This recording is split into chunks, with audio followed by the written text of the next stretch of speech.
극동로지택, 휴먼로지택의 이윤상 차장입니다. 지난달 안전교육 잘 보셨나요? 지난달에 이어서 이번 달에도 진행하게 될 월간 안전교육입니다. 5월달 교육이고요. 이번에 교육할 내용은 계절별 안전교육 중에서 봄철에 가장 중요하다고 생각되는 내용입니다. 바로 봄철 졸음운전 사고 예방 교육인데요. 운전을 직업적으로 하시는 우리 프로 기사님들도 그렇고 저같이 일반인들도 운전을 해봤다고 하고 지속적으로 하고 있다고 하면 한 번쯤 졸음운전에 대한 경험이 있을 거라고 저는 생각을 합니다. 도로교통안전관리공단 사고분석 자료에 의하면 고속도로에서 발생하는 사고 원인 중에 가장 큰 요인은 전방주시 태만이고, 이 전방주시 태만 안에 이 졸음운전이 들어가 있습니다. 물론 요새는 핸드폰 사용으로 인해서 그 전방주시 태만으로 졸음운전 이외에 사고가 나는 케이스가 점점 늘어난다고 하긴 하는데, 그래도 가장 큰 사고 그리고 위험한 사고의 원인은 졸음운전이라고 생각합니다. 그러면 우리 교육 자료를 한번 볼까요? 국민의 안전과 행복을 위한 매뉴얼. 생활 속 위기 상황에 대처하는 노하우 대공개. 안전한 대한민국이 되는 그날까지 우리 가족 안전백서가 함께합니다. 경기도 광명시에 사는 이 씨 부부는 지난 2014년 4월 5일 식목일에 맞춰 모처럼 나들이에 나섰는데요. 햇빛이 따뜻한 봄날이었습니다. 그런데 갑자기 시야가 흐려져 제대로 운전을 할 수 없었던 그 순간, 결국 비틀거리다가 차가 갓길에 부딪히고 말았습니다. 아찔하죠. 저도 순간 깜짝 놀라는 거죠. 이러다가 사고로 나면 죽는 거잖아요. 목숨까지 잃을 수도 있었던 사고. 갑자기 교통사고가 발생한 이유는 뭘까요? 봄철 교통사고의 주된 원인은 바로 충곤증에 의한 졸음운전이었습니다. 도로교통공단 조사에 따르면 졸음운전에 따른 4월, 특히 14시에서 16시 사이에 사고가 집중된 것으로 나타나고 있습니다. 다른 계절보다 봄철에 졸음이 더 많이 쏟아지는 이유가 궁금한데요. 봄이 되면은 우리 몸속에서는 더 많은 에너지가 필요하게 되거든요. 에너지 생성을 더 많이 시켜줘야 되는 것인데 적응을 아직까지 잘 못하기 때문에 쉽게 필요함을 느끼게 되는 것이죠. 졸음운전을 하는 원인으론 식사 후 바로 운전을 하는 경우인데요. 식후 30분에서 1시간 사이에 소화가 활발하게 이루어져 졸음이 몰려오기 쉽습니다. 특히 과식을 하면 심한 졸음이 올 수 있으니 주의하세요. 그리고 일직선으로 뻗어 있거나 교통체증이 심한 도로에서 운전할 때 2, 3초만 눈을 깜빡해도 수백 미터는 좋게 질주할 수 있습니다.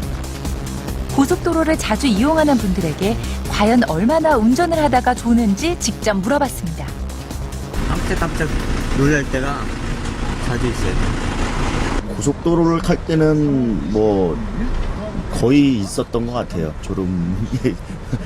조금 자주 하는 것 같아요. 피곤해서 그러는지 조중운전 다른 사람에 비해서 좀 자주 하는 편이에요. 도로교통공단 조사에 따르면 졸음운전 사고가 4월에 급증. 특히 봄철 졸음운전 사고는 전체 사고의 26%를 차지했습니다. 졸음운전 교통사고의 경우 일반 교통사고보다 대형 사고로 이어질 수 있습니다.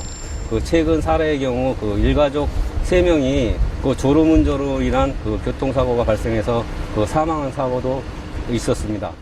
졸음운전에 대해서 실감이 나지 않는다고요? 졸음운전은 혈중 알코올 농도 0.17% 상태에서 운전하는 것만큼이나 위험하다면 믿으시겠습니까?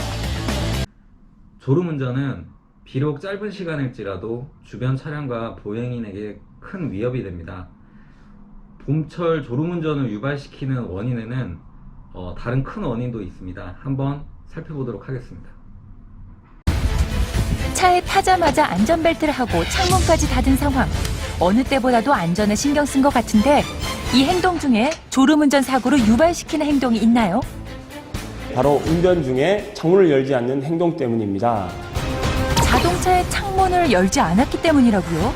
외부 공기가 차단된 차 실내에서 장시간 운전을 하게 되면 운전자의 날숨으로부터 이산화탄소가 발생하게 됩니다.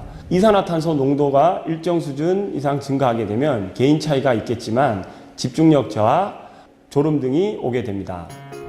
교통안전공단의 도움을 받아 실제로 차 내부의 환기 상태에 따라서 이산화탄소 농도가 어떻게 달라지는지 가상의 운전 상태로 실험이 진행됐습니다. 실험 시작 전에 차 내부의 이산화탄소 농도는 614ppm으로 장시간 있어도 건강에 문제가 없는 수치가 나왔습니다. 첫 번째 실험은 차의 모든 창문을 열고 환기를 시키면서 1시간 동안 주행했을 때 이산화탄소 농도 변화를 알아보는 것이었는데요. 과연 이산화탄소 농도는 얼마나 달라졌을지 확인해 봤습니다. 실험 전보다 오히려 조금 떨어진 상황, 큰 변화는 없었습니다. 그렇다면 환기를 전혀 시키지 않은 상태에서 1시간 동안 운전하면 어떤 변화가 있을지 지켜봤는데요. 운전이 약간 불안해 보이기도 했습니다. 실험 후 이산화탄소 농도는 6093ppm. 실험 전보다 무려 10배나 증가했습니다.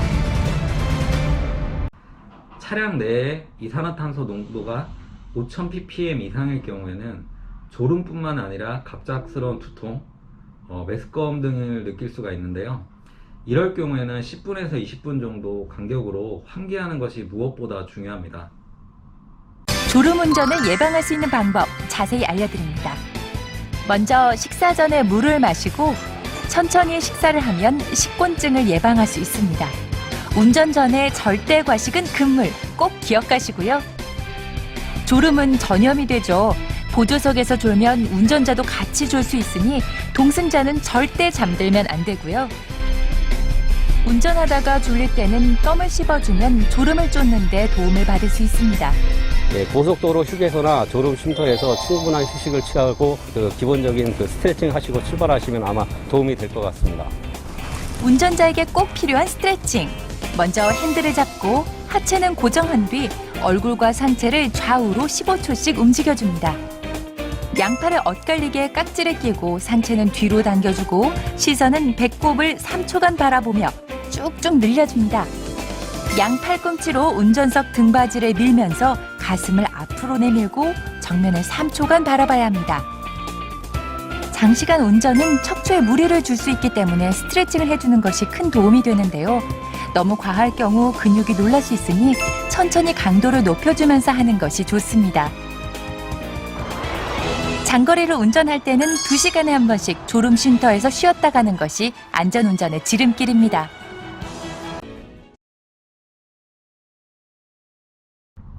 운전을 하실 때에는 자주 창문을 열어 환기시키는 것을 기사님들 잊지 마시고요.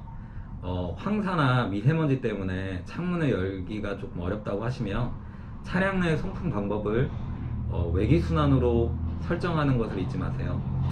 저희가 준비한 5월달 안전교육, 계절별 안전교육은 여기까지입니다. 기사님들 좋은 시간이었으면 좋겠고요. 다음 달에는 저희가 또 다른 아이템으로 찾아뵙도록 하겠습니다. 감사합니다.